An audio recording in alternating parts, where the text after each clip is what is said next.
propose to take questions 7 and 8 together. There were 211.5 whole-time equivalent staff working in my department on the 31st of December 2018. This compares to a figure of 203.5 whole-time equivalent staff on the 31st of December 2017. My department is structured around 7 main work areas. The breakdown of posts currently in each of these is as follows. 28 posts in International, EU and Northern Ireland Division, including responsibility on Brexit. 26 posts in the Economic Division, 27 in the Government Secretariat, Protocol and General Division and Parliamentary Liaison Unit, 21 in Social Policy and Public Service Reform, 35 in the Corporate Affairs Division, 8 posts in the Information and Records Management Unit. The remainder of the posts in my department include services staff and those in private offices, constituency offices and internal audit.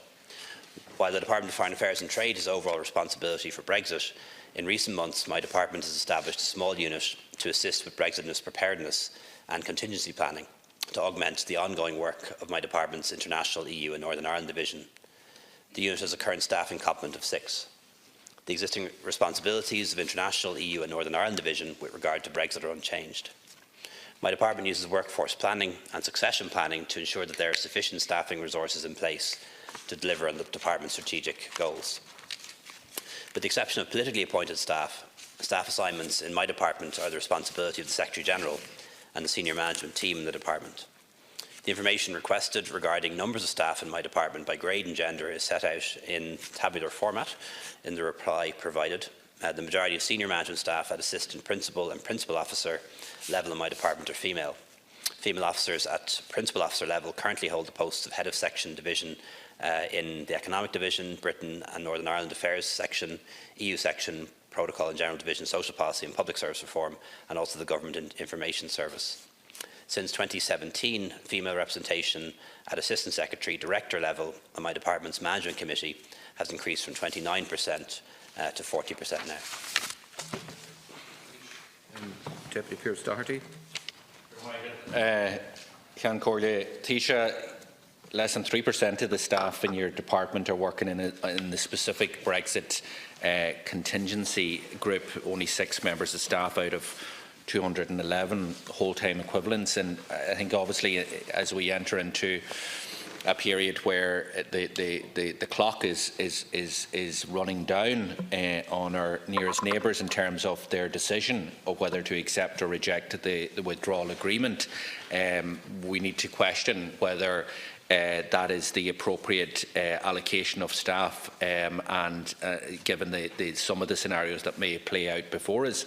I think this evening is almost certain that the withdrawal agreement agreed between the British Government and the European Union will be rejected by the Westminster Parliament, and I think it's important to state, no matter what the outcome across the water, that Ireland's interests need to be protected, need to be defended, and the Good Friday Agreement is an international agreement, and the Irish Government, as a co-guarantor of that agreement, needs to be protected in all of its parts, and that needs to be the fundamental principles that define us as we go ahead and try to muddle our way through whatever the outworkings of the British decisions are in terms of Brexit.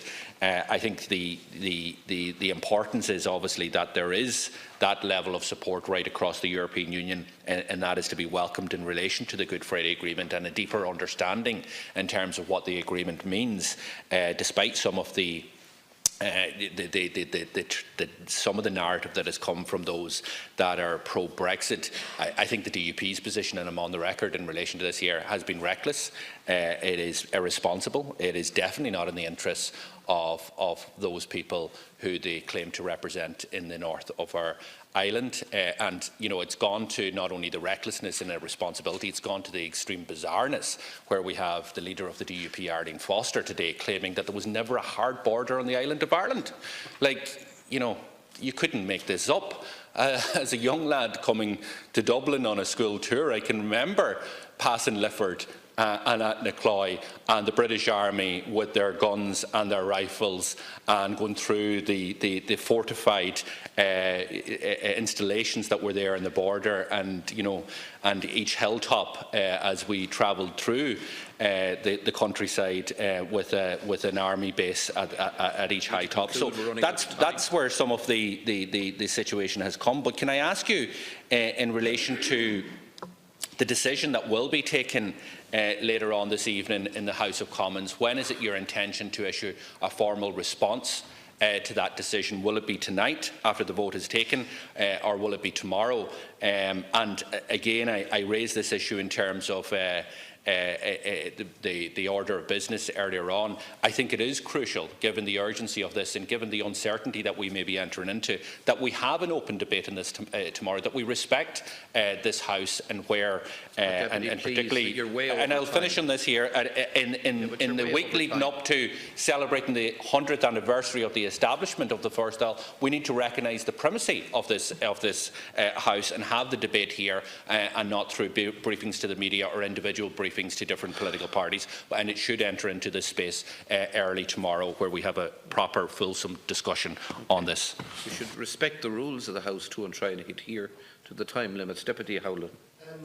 Certainly shall. I want to thank the Taoiseach for his answer in relation to the staff deployment in his own department. I want to ask three brief questions. Firstly, in relation to what was the Strategic Communications Unit, can I ask you just specifically what happened to the staff that you hired or were assigned initially to that department? Are they assigned elsewhere in your department, and where are they now? Can I ask you in relation to the 6 staff that are allocated to the Brexit advisory group, are they civil servants given that task, or are they particular experts hired in with a particular skill set? And could you indicate to us what the skill set and the job spec of those 6 individuals are? And finally, in relation to your announcement some time ago that you would take a very hands-on oversight role in terms of health, because one of the issues that I think you have been concerned about, and I know right back to our own time in government, about managing health expenditure. Have you, in your own department, any particular experts in health economics to advise you in your announced role as taking a particular hands-on oversight role in managing health and health expenditure into the future? And Chuck Micheál Martin and then Taoiseach. You will no doubt remember that in July of 2017 you informed the House that it was your intention to review the workings of the Department of Taoiseach and then implement changes to its structure and to its staffing. Now, with the exception of the now abandoned Strategic Communications Unit and some increase in PR staff, can you be clear to me, because I'm not clear as to what structural changes have actually occurred within the department and what changes you've actually implemented? And can you tell us what concrete changes you made to that structure, or indeed the balance within the department in terms of allocation to different sectors? We hear regular reports, Taoiseach, from yourself as to how you're going to make certain issues a priority. I recall before Christmas, in terms of rural broadband, you said that you were going to take a hands-on approach and it was going to be a personal crusade. So have you made any changes to your department to assist you with this particular crusade on broadband? And given the clear failures to meet the targets that have already been set, or indeed addressing rising public concern in health and in housing, doesn't this suggest that the current approach to overseeing plans and coordination of action simply isn't working? So beyond you making general statements about you're going to prioritise this, that, when the latest crisis emerges, there is no system in place or structure in place within your department to enable you to actually do that. So can you tell us, Taoiseach, what specific expertise in health and housing that you have available to you as chairperson of the committees which oversee these areas? That's the cabinet committees. Yeah. 4 minutes in total to respond. Thanks very much.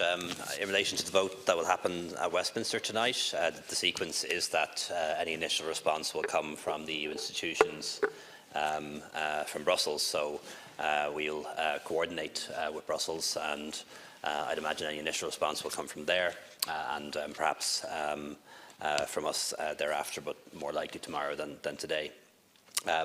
In terms of the SEU staff, some are gone to other departments, some have taken up jobs in the private sector, some have been transferred to GIS, indeed that's where many of them came from in the first place, and others are reassigned within the department.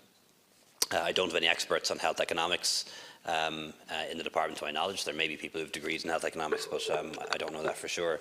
And my focus is always on working with my ministers and trusting the line departments. I appreciate that there are different approaches, and I know in the past heads of government have sort of set up mini departments within their departments to monitor what departments are doing. My general approach is to trust my ministers and to trust those line departments. My job as Taoiseach and the job of my staff is to coordinate and to lead, but not to try to do the job of line departments for them, because they have the expertise. I would never have thought that a Pearse crusade would mean appointing an advisor. Maybe that was your approach to government, but it's not mine. It's not mine. 2 minutes. I must be the first Taoiseach. Listen, if members and Taoiseach, listen, you're going to have 2 minutes, and when the 2 minutes is up, that's it. I may be wrong, asking Carl, but I think I might be the first Taoiseach who's regularly criticised for not having enough advisors and experts in my department. In terms of the structural changes that have been made, there is the Brexit group, which is six members of staff, but of course behind them is the entire Department of Foreign Affairs and the department as well. We also have some people who are working on justice reform. I want to make sure that the reforms proposed in the Commission on the Future of Policing happen. So I have a few people working in the department on that and pursuing it, and working very closely with the Department of Justice and the Guard authorities on that. We will set up the stack. The O'Toole Commission recommends that a strategic threat advisement centre be established within the Department of Taoiseach, so we will do that with a National Security Coordinator. We'd anticipate doing that in the first half of this year. And I also have a small group of civil servants who have taken a particular role in monitoring Sláinte care and the implementation of those healthcare reforms.